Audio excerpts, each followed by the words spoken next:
Um Tririense no Mundo. Crônica 19.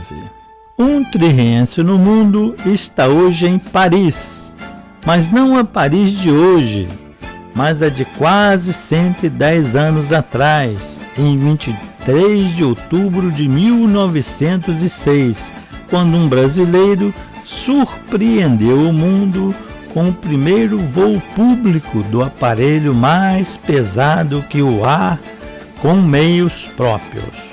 Nosso tema será Santos Dumont, o inventor do avião, a continuação. Neste programa vamos comparar a invenção dos americanos irmãos Wright com a invenção do nosso patrício Alberto Santos Dumont. Vamos demonstrar que o avião deles, de 1903, não conseguiu voar, como não conseguiria hoje se uma réplica igual fosse construída e testada diante de milhares de pessoas, como acontecia nas demonstrações públicas de Santos Dumont. Os filmes que exibem os irmãos em voo são pura ficção, realizada com atores, pois a prova não foi filmada nem fotografada. Uma fotografia que circulou anos depois tem a suspeita de ser um truque fotográfico. Descobriram, em primeiro lugar, como controlar um avião de asa rígida através de experiências em um pequeno túnel de vento, onde usavam aviões em escala. Inclusive, o pedido de patente deles foi deste sistema e não propriamente de um avião.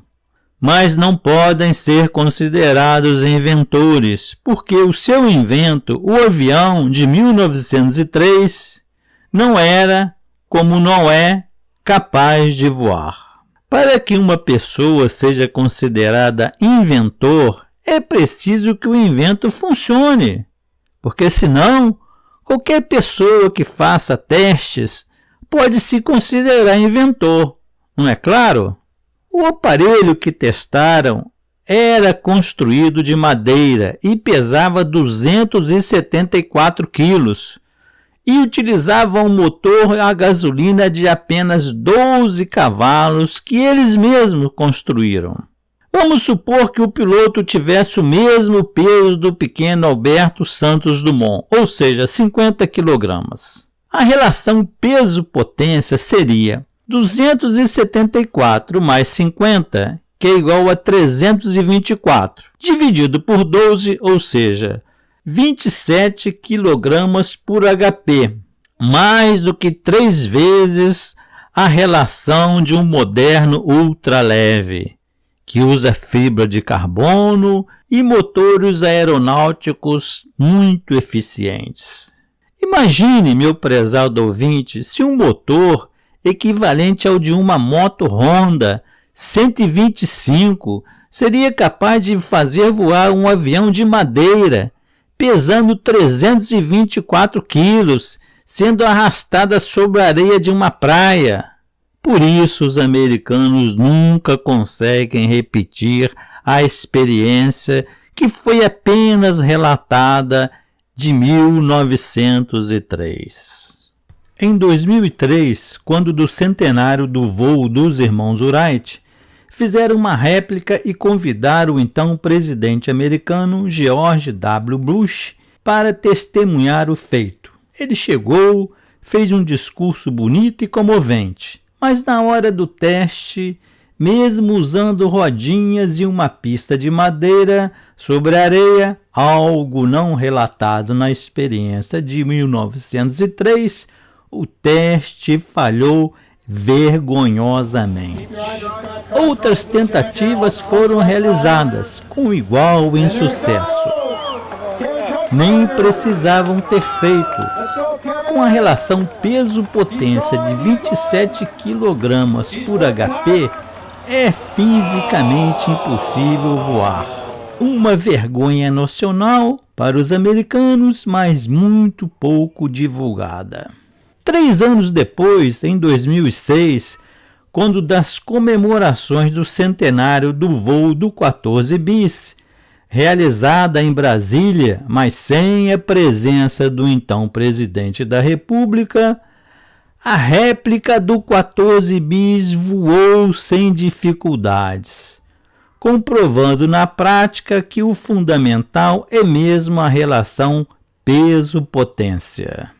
Para as comemorações do centenário do Demoselle, realizada no Rio de Janeiro, com uma réplica exata, o voo foi magistral. Decolou sem problemas, fez voltas emocionantes e aterrissou como qualquer ultraleve moderno.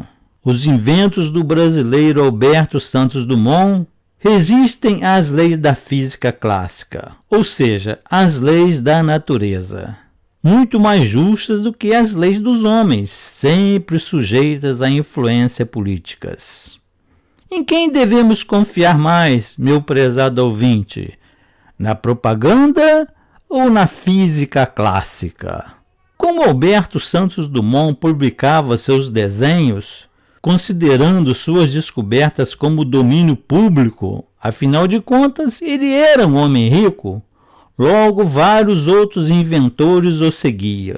O Canal da Mancha, que separa a França da Inglaterra, foi atravessado por um avião construído pelo francês Louis-Charles Blériot, em julho de 1909.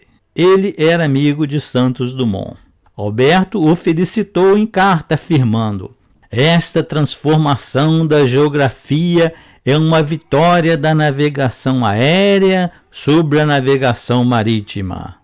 Um dia, graças a você, o avião atravessará o Atlântico.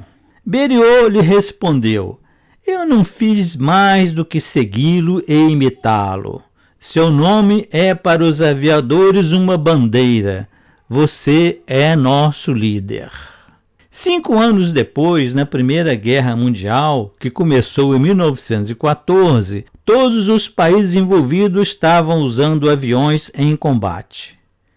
Cada país desenvolvendo seus desenhos e tecnologia de controle, sem necessidade alguma de usar os inventos patenteados pelos irmãos Wright.